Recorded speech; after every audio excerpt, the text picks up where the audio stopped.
بالله من الشيطان الرجيم بسم الله الرحمن الرحيم لقد كان لسبإ في مسكنهم آية جنتان عن يمين وشمال كلوا من رزق ربكم واشكروا له بلدة طيبة ورب غفور صدق الله العظيم. سورة سبا دوشتم سپارا پنزلسم نمبر آیت. دلتا اللہ جل جلالہ دا قوم سبا داستان او داغی نخیخ. نبی کریم صلی اللہ علیہ وسلم نے چاہتا پوسو کو ویدہ سبا ویدہ دا زینم دے کد سڑینم دے یا یو قوم نم دے. نبی کریم صلی اللہ علیہ وسلم ورطو فرمائل دا پا یمن کی یو سڑیو دا غنم دے سبا دا یشجب زویو او اغا دا یعرب او اغا دا قحطان. نو سلسلہ نسب سبا بن یشجب بن یعرب بن قحطان دل الزامن شپک زامن شام کی آباد شیو او سلور زامنی دلتا پا یمن کی. نو دغی سڑی دا دی قوم مشرو نو د دې لسو بچونو لس قبیلې جوړ شو شپږ الته په شام کې او څلور قبیلې دلته. نو د نوم د وجه نه د دې دا قوم په دې باندې مشهور شو. نو دې ټول قوم ته به قوم سبا الله جل جلاله په دې باندې ډېر لوی انعامات کړو.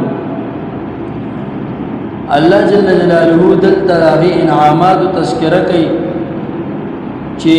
دې ما دو باغونه ورکړو. دا صرف دو باغونه نو بلکې د دو باغونو سلسله وا. یو خي طرف ته یو ګس طرف ته یعنی خي طرف ته د لارې خي طرف ته د باغونو یو سلسله وا او د ګس لارې ګس طرف ته د باغونو یو سلسله وا چې پای کې به هر قسمه میوه هغه کې دي هر قسمه پل فروټ په کې هغه که یو سړی دومره ډیرو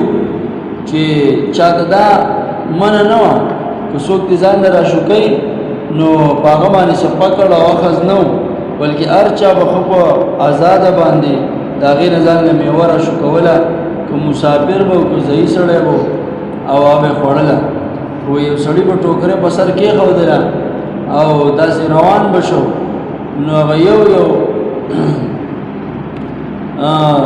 میوه به چې ده په ټوکرۍ کې را پرېوته نو چې اخوا به وته نو ټوکرۍ به یې ډکه شوې وه. داسې عظیم الشان باغونه ولا الله جل جلاله هغه ورکړي. خو الله جل جلاله د دې دا باغونه په نورو دوو باغونو سره بدل کړل چې هغې کې میوه هم نه وه او لږې لږې میوې هم پکې وې. یعنې باغونه ولا بالکل ختم کړل صرف هغه نشانات پاتې شو. او د دې وجه دا چې دې د الله جل جلاله د دې نعمت ناشکري وکړه ځکه چې په الله جل جلاله په چا باندې نعمت وکړي د هغې شکریا پکاري. په شکر سره نعمت باقي پاتې کېږي او زیادت هم پکې راځي. او چې څوک ناشکري وکړي الله دې بیا نعمت اخلي. نو الله جل جلاله د دې دا نعمت واغشتو. د دې په دې علاقه کې ګیر چاپیره غرونه اس قسمه نهري اوبو انتظام نو د اوبو انتظام نو ریګیشن محکمه پکې نو. نو دې داسې چلو کو چې یو ډیم یې جوړ کو. ډیم په عربی کې وته صدم و عارم مرته. نو اس طرفونو ته غرونه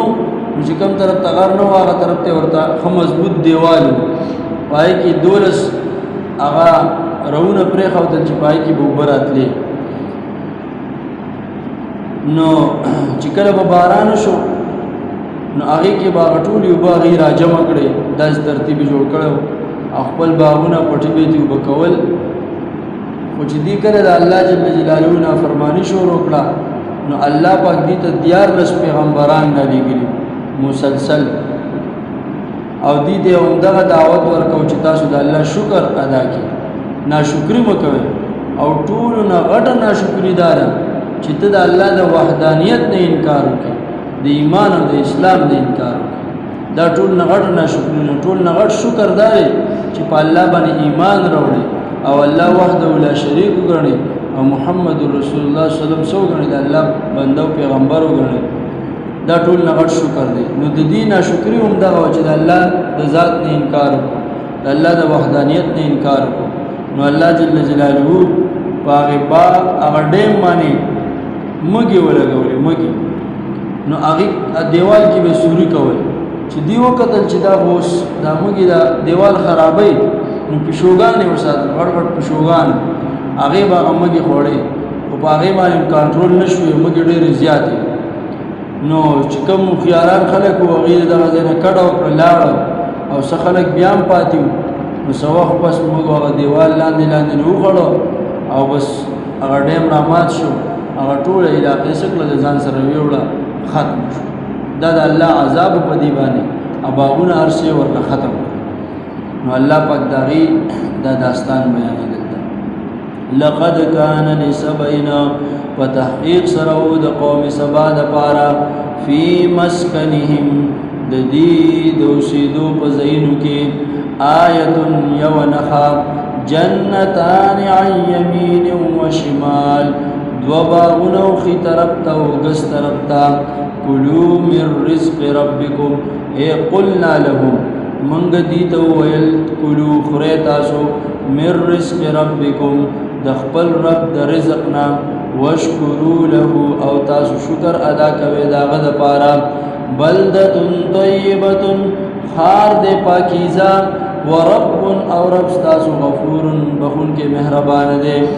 فاعرضوا پس دی مخواړو یعنی د الله شکر نه مخواړو ناشکری شروع کړه نو فارسلنا علیهم راولی گمنگ دوی باندی علیہم بدوی باندی سیل العرمی سیلاب د زورو سیلاب د ډیمو وبدلناهم او بدل کړل منگ دوی لا بجنتهم د دې ادغ دو باغونو باندې جنتین نور دو باغونا ذواتی اکلن چې میوه والو خمط بخوندا واثل او غز د غز بوټه پیژنې د غز بوټي وبکې بیا سمېوي میوه هغه کې هیڅ قسمه میوه نه به میوه بوټي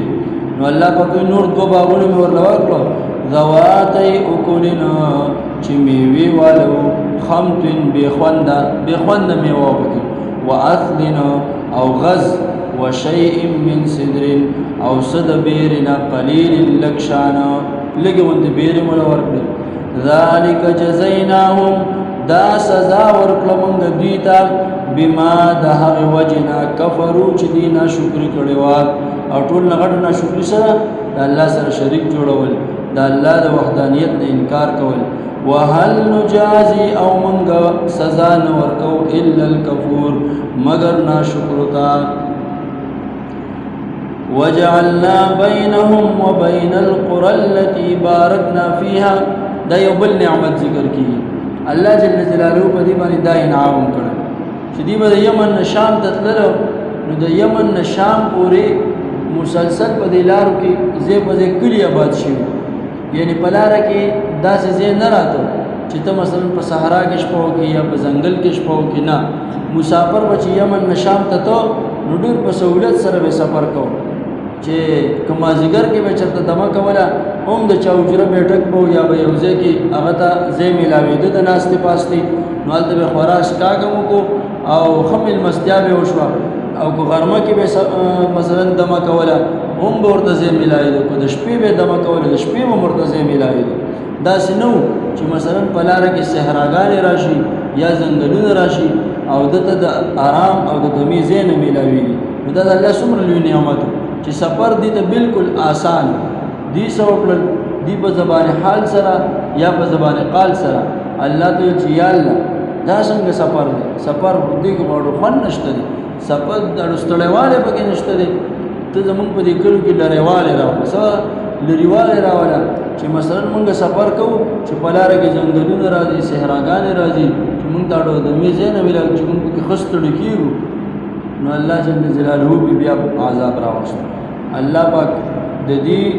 دا کلی ټول ختم کلی وسکل ختم کړ بیا دا غینه پس به څوک چې یمن نشام ته تللو نو ډاکوانو به لوټ کول ډاکوانو به څه کول نو دای د بل نعمت ناشکری وکړه نو الله جل جلاله وی چې زما شکر کوي که شکر نه کوي ناشکر کوي نو بس بیا به د قوم سبا ولا عمل سره د دې دوانو واقعونو هم دا یو سبق حاصلېږي چې شکر په نعمت باندې پکار دی ناشکری نه ده پکار وجعلنا بينهم وبين القرى التي باركنا فيها وجعلنا جوړ کړو موږ بينهم د دوی په منځ کې وبين القرى التي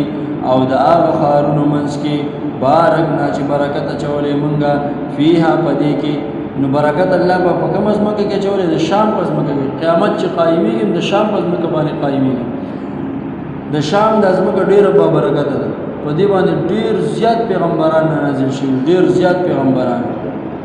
ځکه چې په شام کې بیت المقدس هم دی دا فلسطین د شام حصہ ده د شام څه ده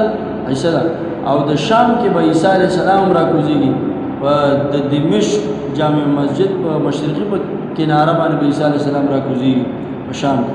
او چې کله مهدی علیه الرضوان راځي نو د شام نه او د خراسان نه رایات سود تور جندو والا مرګري بوله الله پاک راوي د شام نه او د کوم دی نه د خراسان نو شام با برکت از مکره الله پاک ورن پای کی برکت چوله وبین القرى التي باركنا فيها خارون چې موږ پکې برکت چوله قران ظاهرتنا خارون خپلی خکارا یعنی د دې یمن او هغه برکتی خار د شام د دې په میانس کې قران ظاهرتنا موږ څه جوړ کړو دا د وجعلنا د لپاره مفعول له وجعلنا موږ جوړ کړو قران ظاهرتنا په دې باندې پوه شو دا خکارا کلی یعنی پلاره کې دي ته هیڅ قسمه مسله نه هیڅ قسمه مسله یې نه وقدرنا ويسرنا او آسان کړو موږ فيها پدې کې السير سفر تګ را تګ آسان کړو سیرو فيها موږ ویل دوی ته چې تاسو سفر کوئ تګ را تګ کوئ فيها پدې کې لیالی د شپې او ایامن او د ورځې امنین په داسې حال کې چې په امن کې به یعنی خو په امن او سکون کې سفر کوي نو فقالو دا ډېر احمقانو بیوقوفو سو بیوقوفو الله ته شکایت وکړو وی فقالو دوی ویل ربنا ای رب زمونږ باعد بین اسفارنا لری کې زمونږ په سفرونو کې یعنی لریواله راولې زمونږ د سفرونو په میانس کې وظلموا انفسهم نو دې ظلم کو په خپل ځان باندې نو بیا الله پاک موږ عبرتناک عذاب ورکړ وی فجعلناهم پس وګرځول موږ دوی احادیث قصې افسانې د خلکو بصیر به د دې قصې او افسانې کولې ومزقناهم او موږ ټوټه کړ دوی کل ممزق په پورا ټوټه کول سره ان فی ذلک یقینا پد مذکورا قصو کې لآیاتنا خامخا نخد عبرت دی لکل صبار د هر صبر کون کی لپاره شکور او شکر گزار لپاره واخر دعوانا الحمدلله رب العالمین استاذ پر ترجمه